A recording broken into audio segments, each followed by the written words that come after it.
Assalamualaikum warahmatullahi wabarakatuh. Perkenalkan, nama saya Dava Fauzidanto dari S1A Manajemen 2019 Fakultas Ekonomi Universitas Negeri Jakarta. Di video kali ini saya akan menjelaskan secara singkat mengenai rekrutmen. Nah, pertama-tama, apa sih rekrutmen itu? Rekrutmen adalah proses mencari, menemukan, mengajak, dan menetapkan jumlah orang dari dalam maupun dari luar perusahaan sebagai calon tenaga kerja dengan karakteristik tertentu seperti yang telah ditetapkan dalam perencanaan sumber daya manusia.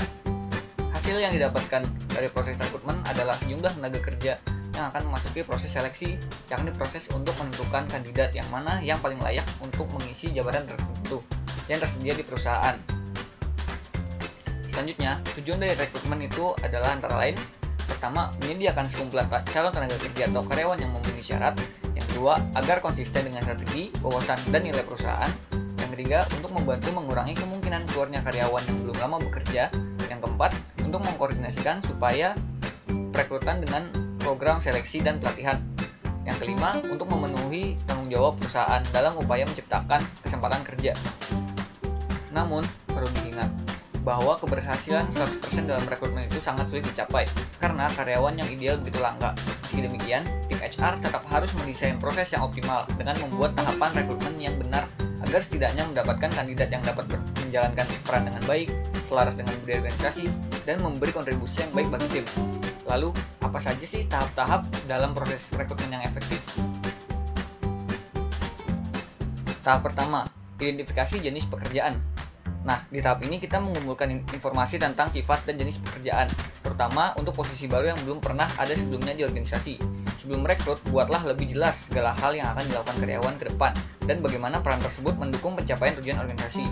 Yang harus dipikirkan di tahap ini adalah: pertama, konten yang meliputi tugas-tugas dalam pekerjaan tersebut. Yang kedua, output pekerjaan yang diminta. Yang ketiga, kesesuaian peran dengan organisasi. Dan yang terakhir adalah keterampilan yang dibutuhkan untuk menjalankan peran. Selanjutnya, tahap kedua, yaitu membuat deskripsi pekerjaan. Nah, tahap ini merupakan tahapan rekrutmen yang penting, di mana tim HR harus menguraikan gambaran pekerjaan dan kriteria yang diperlukan untuk seleksi kandidat. Kita juga perlu mengidentifikasi kompetensi yang dibutuhkan untuk menjalankan peran yang dicari, yaitu antara lain: A. Keterampilan, bakat, pengetahuan, dan pengalaman. Yang B adalah kualifikasi yang diperlukan untuk melakukan pekerjaan, kecuali kandidat yang direkrut berdasarkan potensi masa depan, misalnya fresh graduate. Dan yang terakhir adalah kualitas pribadi yang relevan dengan pekerjaan, seperti kemampuan untuk bekerja dalam tim, kepemimpinan, komunikasi, dan lain-lain. Kemudian, tahap ketiga, yaitu mencari kandidat. Mencari kandidat dapat dilakukan dengan dua metode. Yang pertama, pencarian internal. Yang kedua adalah pencarian eksternal. Metode internal itu meliputi referensi dari staf, perencanaan suksesi, dan perekrutan sekunder. Sebelum mencari dari luar, penting bagi tim HR untuk tidak melupakan kumpulan bakat internal organisasi, memberikan kesempatan pertama kepada para karyawan lain untuk mengembangkan dan memajukan karir, dan juga dapat meningkatkan motivasi mereka sekaligus menaikkan retensi karyawan. Sedangkan metode eksternal memberi banyak pilihan talent dari luar organisasi. Kita dapat menarik mereka melalui rekrutmen online, iklan media, ataupun jaringan. Iklan itu harus jelas dan benar-benar menggambarkan pekerjaan serta menggunakan visual dan kata-kata positif untuk menarik pelamar.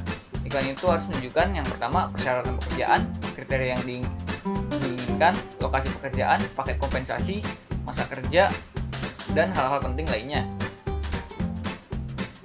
Selanjutnya, tahap keempat, yaitu mengelola aplikasi.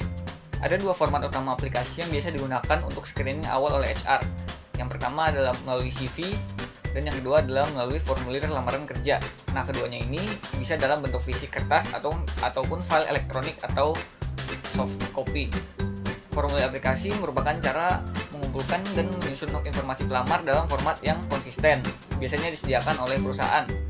Nah, dengan data yang sistematis ini, rekruter lebih mudah dalam penilaian secara objektif mengenai kesesuaian kandidat dengan jenis pekerjaan yang dibutuhkan. Sedangkan CV dibuat tanpa format yang konsisten. Setiap pelamar punya cara tersendiri menulis CV dan tidak memiliki batasan dalam memasukkan informasi. Nah, seringnya beberapa kandidat menyertakan materi yang tidak relevan, sehingga membuat penilaian lebih sulit dibandingkan penilaian pada form aplikasi. Oke, setelah kita selesai mengelola aplikasi, tahap selanjutnya adalah memilih kandidat. Memilih kandidat itu melibatkan dua proses utama, yakni shortlisting dan penilaian pelamar untuk memutuskan siapa yang akan diberi tawaran pekerjaan. Shortlisting sangat tergantung pada jumlah kandidat. Saat memutuskan siapa yang akan dipilih, kita dapat membuat daftar kriteria menggunakan spesifikasi pekerjaan dan profil karyawan. Setiap aplikasi kemudian dinilai sesuai standar ini. Nah, selain itu, kita juga dapat menggunakan beragam metode untuk menilai kualitas kandidat. Metode penilaian yang umum dan biasanya digunakan oleh perusahaan adalah metode wawancara, demonstrasi, dan presentasi. Nah, setelah kita selesai memilih kandidat, tahap selanjutnya adalah membuat kontrak. Tawaran pekerjaan itu harus dibuat secara tertulis, tetapi penting diingat bahwa tawaran pekerjaan secara lisan dalam wawancara yang disetujui oleh kandidat juga mengikat secara hukum, sebagaimana halnya kontrak tertulis yang ditandatangani kedua pihak. Selanjutnya, setelah kedua pihak menandatangani kontrak, tahap yang terakhir adalah induksi. Induksi ini merupakan bagian penting dari proses rekrutmen, baik untuk pemberi kerja maupun karyawan baru. Induksi adalah program orientasi untuk kandidat yang telah direkrut dan ditempatkan dalam peran barunya.